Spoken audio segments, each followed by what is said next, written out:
जय श्री कृष्ण, जय श्री राम। श्रीमद् भागवत के नवम स्कंद में आपका स्वागत है। आज हम जानने का प्रयास करेंगे कि परशुराम जी ने इस पृथ्वी को 21 बार क्षत्रिय विहीन क्यों किया था। तो आइए जानने की कोशिश करते हैं। तो कथा कुछ यूँ है कि उस समय क्षत्रियों में बहुत ज़्यादा घमंड आ गया था। वे घमंड से बहुत ज़्यादा चकनाचूर हो चुके थे। एक बार हैहय वंश के राजा सहस्त्रबाहु अर्जुन जो है वे बहुत ही घमंड में आ गए थे कि उन्होंने सबसे पहले नारायण के अवतार दत्तात्रेय जी का खूब सारा ध्यान किया और उन्हें प्रसन्न किया। प्रसन्न करने पर उन्होंने ये वरदान प्राप्त किया कि उनकी 1000 भुजाएं हो जाएं और उनमें इतना बल आए कि वे किसी से भी हारे नहीं, कोई भी शत्रु उन्हें पराजित ना कर सके। दत्तात्रेय भगवान ने उन्हें ये वरदान दे दिया। वरदान प्राप्त करने के बाद में उनका घमंड और बढ़ गया। एक बार वे गले में वैजंती माला पहनकर कई स्त्रियों के साथ में नर्मदा नदी में स्नान कर रहे थे। स्नान करते करते उन्होंने अपनी बाहों से नर्मदा का जल प्रवाह रोक लिया। प्रवाह रुकने पर नर्मदा उल्टी तरफ बहने लगी। पास में ही रावण का शिविर था। 10 मुख रावण का शिविर था। अब नर्मदा नदी का प्रवाह रावण के शिविर में घुस गया। अब रावण भी घमंडी था, तो उसने घमंड में ही जाकर के सहस्त्रबाहु अर्जुन को ललकारा। सहस्त्रबाहु अर्जुन ने रावण को वहीं पर खेल खेल में स्त्रियों के सामने उसे पकड़ लिया और वे उसे अपनी नगरी माहिष्मति ले गए।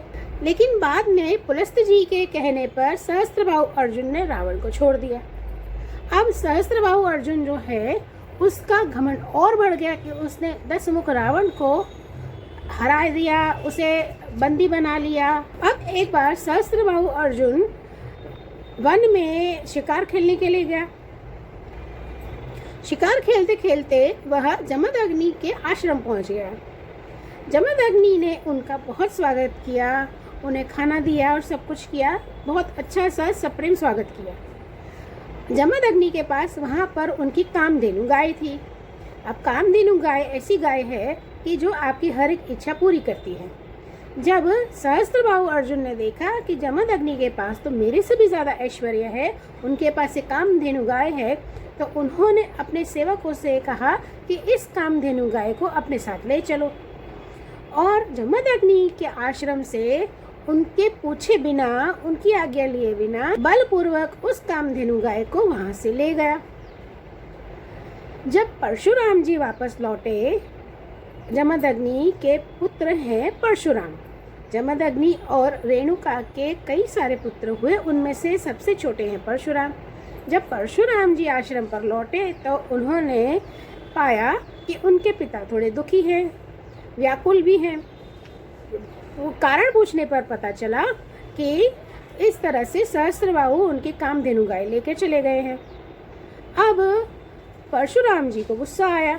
उन्होंने अपना फरसा उठाया और वे चल पड़े अपनी कामधेनु गाय को वापस लेने के लिए।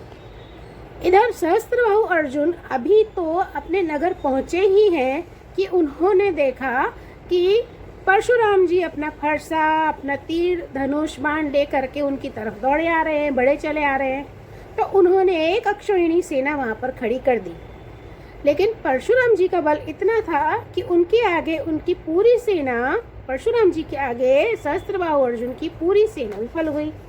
परशुराम जी का फरसा इतना तेज चल रहा था कि उनके आगे जो कोई भी आ रहा था उसे वो काटते जा रहे थे। और इस जैसे ही सहस्त्रबाहु अर्जुन ने देखा कि उनकी सेना हार रही है तो वो खुद युद्ध में लड़ने के लिए आ गया।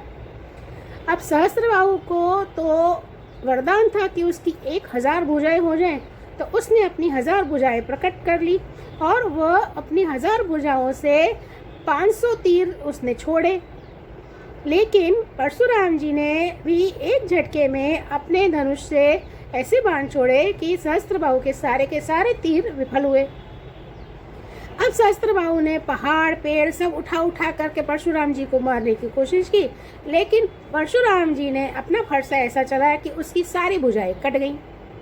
और फिर परशुराम जी ने सहस्त्रबाहु अर्जुन की हत्या की। वे वहाँ से कामधेनु गाय को लेकर के अपने पिता के आश्रम जमदग्नि के आश्रम पहुँचे। वहाँ पर उन्होंने सारा वृत्तांत सुनाया कि ऐसा ऐसा हुआ और मैं इस तरह से अपनी गाय वापस लाया हूँ। पिता जमदग्नि ने कहा कि ये तुमने बहुत बड़ा पाप किया है। राजा की हत्या एक प्रकार से ब्रह्म हत्या होती है। हम ब्राह्मण हैं, हमें तो क्षमा ही करना चाहिए। तो उन्होंने जमदग्नि ने पिता ने परशुराम को ये आदेश दिया कि आप 1 वर्ष तक अलग अलग जगहों पर यात्रा करें और इस पाप का निवारण लाएं। तो परशुराम जी वहाँ से निकल गए और वे पूरे भारत भ्रमण या भूमंडल भ्रमण के लिए निकल गए। अब कथा यूं आगे बढ़ी। 1 वर्ष के बाद में परशुराम जी वापस लौटे। अब इधर सहस्त्रबाहु अर्जुन के भी हजारों पुत्र थे। उस वक्त जब परशुराम जी ने सहस्त्रबाहु अर्जुन को मारा था, उस वक्त तो उसके पुत्र भाग खड़े हुए, लेकिन उनके मन में यही था कि उन्हें परशुराम से बदला लेना है। इधर परशुराम जी 1 वर्ष के बाद वापस लौटे। वापस लौटने के बाद में एक बार क्या हुआ कि माता रेणुका नदी पर जल भरने के लिए गई। संध्या का समय था, जमदग्नि यज्ञ हवन कर रहे थे। तब उन्हें जल की ज़रूरत पड़ी तो उन्होंने रेणुका से कहा कि थोड़ा जल ले आइए। रेणुका जल लेने गई। वहाँ पर उन्होंने चित्ररथ को देखा जो जल में क्रीड़ा कर रहा था। तो उनका भी मन थोड़ा विचलित हुआ और वे वहाँ पर थोड़ी देर के लिए रुक गई। फिर जैसे ही उन्हें पता चला कि उनके पति देव हवन के लिए और यज्ञ के लिए जल की प्रतीक्षा कर रहे हैं और अगर उन्हें देर हो जाएगी, विलम्ब हो जाएगा, तो पति जो हैं वो उन पर गुस्सा करेंगे, क्रोधित होंगे। तो वे तुरंत ही वहाँ से जल लेकर के वापस आ गई अपने आश्रम और उन्होंने जो जल भरा था उस घड़े को जमदग्नि के पास रख दिया। जमदग्नि त्रिकाल ज्ञानी थे। उन्होंने रेणुका के मन की बात जान ली। तब उन्हें गुस्सा आया। उन्होंने अपने पुत्रों से कहा कि तुम इसकी हत्या कर दो। एक भी पुत्र ने उनकी बात नहीं सुनी, लेकिन परशुराम जी ने अपना फरसा लिया और माता का गला काट दिया। जैसे उन्होंने गला काटा तो जमदग्नि खुश हुए कि चलो मेरा एक पुत्र तो है जो मेरी बात मानता है। तो जमदग्नि ने उन्होंने परशुराम जी से अपने पुत्र से कहा कि वरदान मांगो, तुम्हें क्या वरदान चाहिए। तब परशुराम जी ने कहा कि मुझे मेरी माता वापस चाहिए।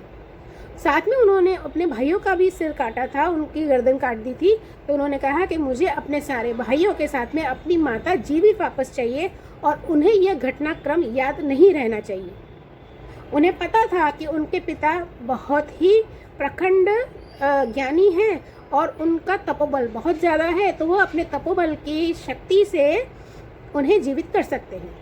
जैसे ही परशुराम ने ये वरदान मांगा, पिता खुश हुए और उन्होंने रेणुका और अपने अन्य पुत्रों को जीवित कर दिया। वे इस तरह से खड़े हुए जैसे कि कोई नींद में से खड़ा होता है, उन्हें कुछ भी याद नहीं था। अब एक बार क्या हुआ कि सहस्त्रबाहु अर्जुन के जो पुत्र थे, उन्होंने देखा कि परशुराम आश्रम में नहीं है। आश्रम में परशुराम को ना पा करके उन्होंने जमदग्नि के आश्रम पर आक्रमण किया और जमदग्नि जो कि वहाँ पर हवन कर रहे थे, यज्ञ कर रहे थे, तो उनका उसी हवन वेदी के पास में उनका सिर छेदन कर दिया और वे वहाँ से चले गए। जब उन्होंने सिर छेदन किया तो माता रेणुका बहुत ज़ोर ज़ोर से चिल्लाने लगी। वे परशुराम जी को पुकारने लगी। माता की पुकार सुनकर के परशुराम जी जैसे ही आश्रम पहुँचे तो उन्होंने देखा कि उनकी माता रो रही है और उनके पिता का धड़ सिर के बिना पड़ा हुआ है। जब उन्हें पता चला कि यह सहस्त्रबाहु अर्जुन के पुत्रों का क्या हुआ है, तो वे अपना फरसा लेकर के चल पड़े और उन्होंने इतना आतंक मचाया, उन्होंने इतना क्रोध आया उनको कि उन्होंने सहस्त्रबाहु अर्जुन के सभी पुत्रों को मार दिया। उस समय से उन्हें क्षत्रियों के प्रति बहुत वैर भावना और होने लगी और जहाँ पर भी उन्हें कोई भी क्षत्रिय दिखता तो वे उसे मारते। और इसी के कारण परशुराम जी ने इस पृथ्वी को 21 बार क्षत्रिय विहीन किया। जब परशुराम जी ने उस सहस्त्रबाहु अर्जुन के पुत्रों को मारा, फिर वे अपने आश्रम लौट आए और उन्होंने यज्ञ किया, हवन किया और फिर अपने पिता का जो सिर था उसे जोड़ दिया और अपने पिता को जीवित किया। कहते हैं कि जमदग्नि जो है वो सप्त ऋषियों में एक ऋषि का स्थान प्राप्त कर चुके हैं। वे एक ऋषि, सप्त ऋषि के एक ऋषि कहलाते हैं। ऐसा कहा जाता है कि उस वक्त क्षत्रियों के अंदर बहुत ज़्यादा घमंड आ चुका था, तो उनके घमंड को चूर करने के लिए, उनके घमंड को तोड़ने के लिए भगवान श्री हरि विष्णु, भगवान नारायण ने ही परशुराम के रूप में अवतार लिया था और उनके घमंड का नाश किया था। और इस प्रकार भगवान श्री हरि विष्णु, श्री नारायण ने भृगुवंश में जन्म लिया परशुराम के रूप में और इस पृथ्वी के भार रूप उन घमंडी क्षत्रियों का विनाश किया। आगे हम जानेंगे विश्वामित्र जी की कथा। आज की कथा आपको कैसी लगी कृपया कमेंट करके ज़रूर बताइएगा। धन्यवाद।